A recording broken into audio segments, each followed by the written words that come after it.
MBTI를 믿으십니까?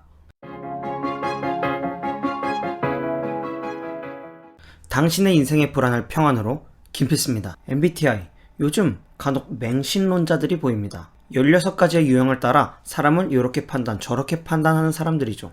누군가는 그 모습을 싫어하기도 합니다. 검사를 매번 할 때마다 결과도 다르고 사람을 16가지로 나눌 수 없다는 이야기들을 많이 하죠.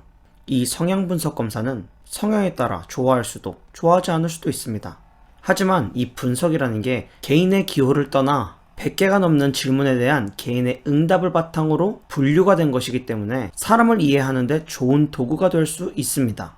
별자리나 혈액형처럼 말도 안 되는 이야기들과는 본질부터 다르다는 거죠. 특히 E와 I를 잘 구분만 한다면 사람을 대하는 모든 일에서 놀라운 효과를 보실 수 있을 겁니다. 보통 많은 사람들이 E는 산만한 사람, I는 소심한 사람으로 이해합니다. 사실 정확하게 말하자면 엑스트라 버전의 E는 외향형, 인트로 버전의 I는 내향형이라고 부르는 것이 맞는데요. 칼 융이 이 개념을 도입할 때 심리적 에너지의 방향이 어느 쪽으로 흐르냐, 이것에 염두를 두었습니다. 에너지의 방향이라는 개념에 대해서 이해를 조금 돕자면 I라고 불리는 내향형의 사람은 열심히 일하고 활동하면서 쏟은 에너지를 자신만의 방법으로 쉬면서 충전하는데요. 저는 I이기 때문에 그럼 혼자 조용하게 쉬는 것 말고 어떤 방법으로 에너지를 충전해? 라고 생각했습니다. 그런데 E라고 불리는 외향형의 사람들은 활동을 하면서 에너지가 생긴다고 합니다. 여기서 에너지는 체력과 좀 다르겠죠.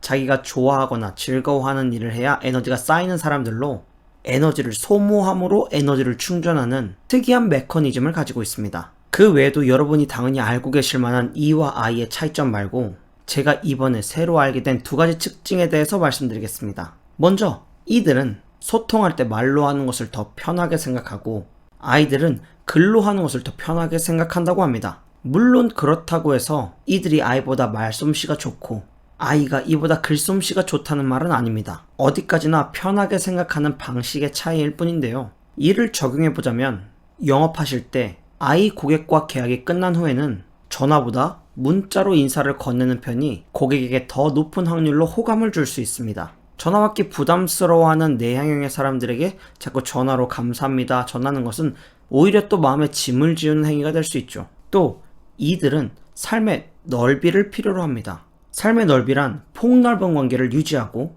새로운 사람을 만나도 금방 친해질 수 있는 것, 또 여러 사람과 동시에 어울려서 대화하는 것을 좋아한다는 것입니다. 반면에 아이들은 삶의 깊이를 필요로 합니다. 새로운 사람을 만나 친해지는 데는 시간이 좀 걸릴 수 있겠지만 한 번 사귀면 깊이 교제하기를 원하고 1대1로 대화하는 것을 선호하는 것이 그들의 특징입니다. 일본에서는 십자가형의 성향을 가진 사람이 가장 이상적이라고 이야기합니다. 십자가형의 성향은 넓이와 깊이 모두를 추구하는 성향을 의미하죠. 내면에도 집중하면서 주변 사람들과 내 모든 환경에도 집중하는 것입니다. 한국도 이에 영향을 받아 모나지 않고 어디든지 어울리는 성향을 선호합니다.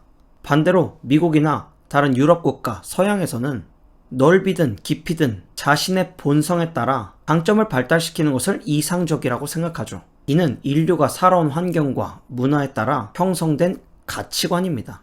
따지고 보면 일본과 한국은 원활한 인간관계를 위해서 본성을 따르기보다는 아닌 척, 괜찮은 척이 요구되기도 합니다. 그렇기 때문에 인간관계에 대한 스트레스가 다소 높을 수 있습니다. 만약 여러분이 사람을 이해할 때 성향의 구분을 두지 않는다면 마치 옷가게 점원처럼 난감한 일이 일어날 것입니다. 누군가는 점원이 다가오면 부담스러워서 가게를 나가고 싶고 누군가는 점원이 다가오지 않으면 무시받는다는 생각에 가게를 나가버리는 상황. 이러지도 저러지도 못하는 가게 점원의 상황인 거죠. 오늘의 결론.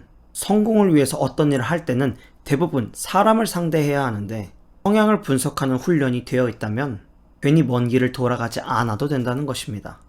개인적으로는 아내가 E의 성향을 가지고 있고 제가 I의 성향을 가지고 있는데 이제 막 육아를 시작하다 보니까 아내는 대화도 통하지 않는 아이와 집에서 계속 혼자 있어야 해서 마음이 어렵고 저는 바깥에서 열심히 일하고 들어와서 제대로 쉴 수 없으니 힘든 상황들이 반복됐습니다. 하지만 우리는 서로에 대한 이해가 있기에 이런 성향에 대한 이해가 있기에 제가 시간을 내어 아내에게 자유로운 시간을 만들어 준다든지 또는 장모님을 부른다든지 또 아내는 바깥에서 일하고 온 남편을 이것 해라 저것 해라 하지 않고 제가 뭐 이런 영상을 찍을 때까지 묵묵히 기다려준다든지 하는 식으로 서로를 맞춰갑니다. 물론 맞춰간다고 하지만 아내가 저한테 전적으로 맞춰주는 거죠. 아무튼 깜깜한 골목길이 무서운 것처럼 불안은 무지로부터 옵니다. 저는 여러분이 꼭 필요한 지식과 지혜를 얻어 인생의 평안을 누리시길 원해 오늘도 영상을 찍었습니다. 여기까지 들어주어 고맙습니다. 안녕!